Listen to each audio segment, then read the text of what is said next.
In the golden halls of Asgard, among gods of honor and war, walked a contradiction. Loki, the blood brother of Odin All-Father. He was the trickster, the shapeshifter, a being of fire and wit. For eons, the gods tolerated him. He was useful, sometimes even funny, solving problems he himself had usually created. But the gods made a fatal error. They mistook his chaos for mere mischief. They didn't see that beneath the pranks lay a deep, festering resentment. Loki was not one of them. He was the son of giants, living among his natural enemies. He was a ticking time bomb embedded in the foundation of reality. And when he finally exploded, he didn't just damage Asgard. He burned it to ash. The beginning of the end wasn't a grand battle. It was a murder. Baldr was the shining son of Odin, the most beloved of all gods. He was so cherished that his mother Frigg extracted a promise from almost everything in creation, fire, water, iron, stone, that they would never harm him. Baldr became invincible. The gods amused themselves by throwing weapons at him, watching them bounce off harmlessly. But Loki found the loophole.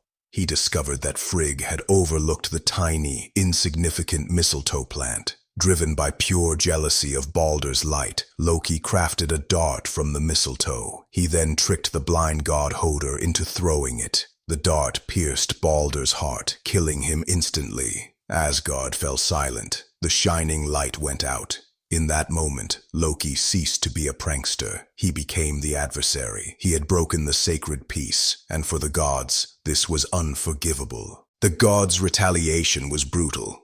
They hunted Loki down and dragged him into a deep, dark cave. To bind him, they used the most horrific ropes imaginable, the entrails of one of his own sons, turned to iron by magic. They strapped him to 3 sharp rocks. But the true torture came from above. The goddess Skadi placed a venomous serpent over Loki's head, positioned so that its burning poison would drip, drop by drop, onto his face for eternity. Loki's loyal wife, Sigyn, sat by him, catching the venom in a bowl. But whenever she had to empty the bowl, a drop would hit his face. The pain was so intense that Loki's violent thrashing shook the very foundations of the earth, creating what mortals call earthquakes.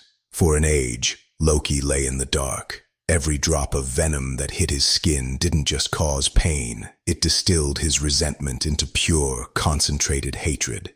He wasn't just waiting for freedom, he was waiting for revenge. The prophecy of Ragnarök, the twilight of the gods, begins with the breaking of bonds. The great Fimbul winter froze the world for 3 years. In the ensuing chaos, ancient magics weakened. In the dark cave, the iron bonds snapped. Loki was free. Now, the architect of doom revealed his master plan.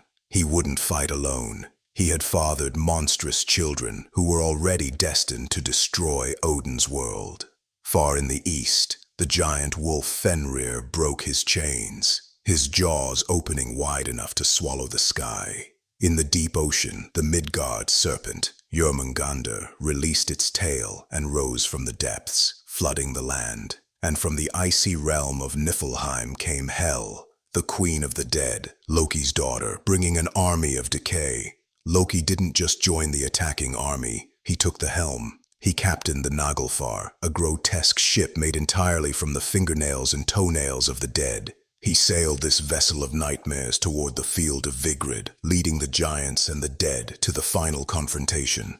On the vast battlefield, the forces of Odin and the forces of Loki collided. It was a war of mutual annihilation. Thor killed the serpent, only to die from its venom. Odin was swallowed whole by the wolf Fenrir. Amidst this cosmic slaughter, Loki sought out his destined rival, Heimdall, the shining guardian of the Bifrost Bridge. They were opposites in every way. Heimdall was watchfulness and loyalty. Loki was deception and betrayal. Their duel was legendary, a clash of fire and light that raged while the world burned around them. In the end, the prophecy held true. They struck each other down simultaneously. Loki died on that battlefield, but he had achieved his ultimate goal. As he fell, he saw the fire giants engulf the world in flames, sinking the earth beneath the sea. The Asgard that had belittled him, bound him, and tortured him was gone. Loki was not just a footnote in the story of the gods. He was the catalyst that ensured their story had an end.